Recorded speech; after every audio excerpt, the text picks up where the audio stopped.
Hello good morning all of you. कैसे हैं सब आप सब? ठीक है। जैसे मैं आपके सामने आज फिर नया एक टॉपिक लेके आ रहा हूँ। जैसे ये आपका है एग्रीकल्चर संबंधित। क्या है, हम लोग गांव में क्या करते हैं, खेती बाड़ी करते हैं। ठीक है ना।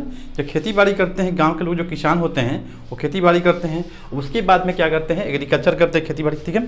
अब उसमें क्या होता है, एग्रीकल्चर जो होता है मतलब हमारे भारतवर्ष में कम से कम 60% लोग जो होते हैं या 70% लोग होते हैं जो कृषि क्षेत्र से जुड़े होते हैं। ठीक है ना। जैसे खेती एग्रीकल्चर में क्या होगा कि जैसे मान लें हम खेती बाड़ी करते हैं, जैसे मान लिया जाए कि हम लोग खेतों में मतलब हर चीज़ का सामान उगाते हैं या कोई भी कैश क्रॉप हो या टी क्रॉप हो। ठीक है ना। ये सबको हम उगाते हैं।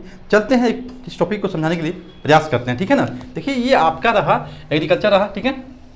एग्रीकल्चर को हम दो पार्ट में बांट सकते हैं। क्या कहते हैं, एग्रीकल्चर को हम लोग दो पार्ट्स में बांट सकते हैं। पहला होता है क्रॉप ग्रो इन इंडिया और ये एक होता है हॉर्टिकल्चर होता है। ठीक है ना।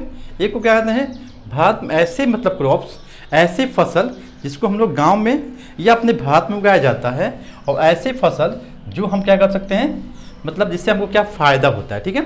जैसे ये देख grow crops in plant grow in India. ठीक है। ठीक है। अब देखिए इसमें क्या होता है, इसके दो पार्ट होते हैं। क्या होते हैं, इसमें एक आता है आपका आता है फूड क्रॉप होता है और एक होता है कैश क्रॉप।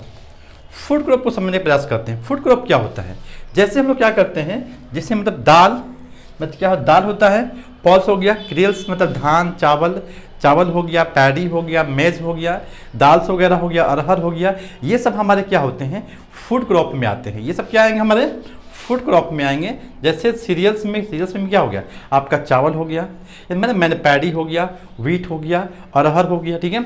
और पॉल्स मैंने क्या होता है दाल वगैरह। यानी कि जो फूड क्रॉप में आएगा आपका, फूड क्रॉप में सीरियल्स आ सकते हैं और ये पॉल्स वगैरह आ सकते हैं। ठीक है। फिर चलते हैं यहाँ पर कैश क्रॉप में। ठीक है ना। तो कैश क्रॉप जो होता है इसमें क्या होगा, कॉटन आ जाएगा, रबर आ जाएगा और टोबैको आ जाएगा। ठीक है। टोबैको आ जाएगा। ठीक है ना। ये कैश क्रॉप में होता क्या है, जिसको हम लोग बाजार में लेके जाएं, बाजार में इसको नकदी फसल क्या कहते हैं, क्या कहते हैं इसको नकदी फसल हम लोग कह सकते हैं। ठीक है। ये क्या होता है कि हमको क्या हैंड टू हैंड हमको क्या होता है, इससे मनी प्राप्त होता है, पैसा प्राप्त हो जाता है। ठीक है। जैसे माने भारत का जैसे महाराष्ट्र है, महाराष्ट्र में सबसे ज़्यादा कॉटन प्लांट उगाए जाते हैं। महाराष्ट्र वगैरह कॉटन प्लांट जो होता है इसको उगाने के लिए काली मिट्टी की क्या होती है, आवश्यकता होती है। ठीक है ना।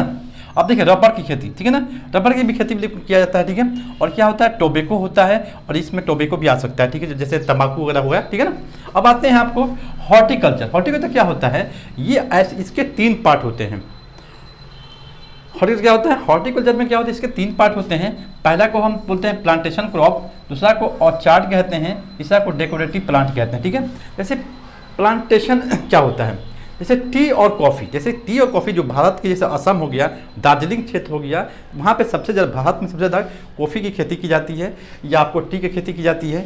और टी जो है, ये जो टी जो है कॉफ़ी जो है वो ये कर्नाटका में की जाती है। ठीक है ना। सबसे ज़्यादा कॉफ़ी भारत के कर्नाटका में पाई जाती है, कर्नाटका राज्य में। और ये टी जो है आपको टी जैसे ये आपको जैसे प्लांटेशन यानी कि इसको क्या कहना रोपा जाता है। ठीक है। प्लांटेशन क्या होता है, इसको रोपने के लिए क्या होती हैं, मिट्टी होती चाहिए ढलवान, मतलब वो स्लोपिंग मतलब क्या ऐसा मिट्टी वैसा हो, ऐसा या ऐसा प्लेस हो जहाँ पर पानी उसके जड़ तक क्या रुक नहीं पाए। पानी को यदि हम क्या करें, पानी डालें, इसमें चाहिए पानी चाहिए हमेशा। ठीक है ना। ये क्या होता है, ये भी क्या होता है आपको मतलब कैश प्राप्त करता है। ठीक है। अब इसमें आता है ऑर्चिड बना होता है, जैसे फल जैसे आम लगाते हैं, केला हो गया, बनाना हो गया, अमरूद हो गया, गुआवा हो गया, ये सब क्या होता है आपके ये फ्रूट्स में आ सकते हैं। ठीक है। या ऑर्चिड में आ सकते हैं। ठीक है। उसके बाद आता है आपका डेकोरेटिव। हम लोग क्या करते हैं, घरों को क्या करते हैं सजाने के लिए क्या करते हैं, डेकोरेटिव प्लांट का प्रयोग करते हैं। जैसे मान लिया डहलिया एक फूल होता है, ये आपको क्या करते हैं हम लोग मार्केट से मिलता है, आपको इससे हम लोग प्राप्त कर सकते हैं। और एक ब्राउनगेन वैली होता है, ये भी एक फूल होता है। ठीक है ना। इससे क्या करते हैं घरों की सजावट के लिए क्या करते हैं इसका प्रयोग कर सकते हैं। आई होप कि मैं उम्मीद करता हूँ कि ये आपको वीडियो समझ में आया होगा। यदि आपके लिए ये वीडियो हेल्पफुल लगता है, लाइक लगता है, मैं चैनल को लाइक सब्सक्राइब करना ना भूलें। फिर मिलते हैं एक नए टॉपिक के साथ। तब तक के लिए नमस्कार।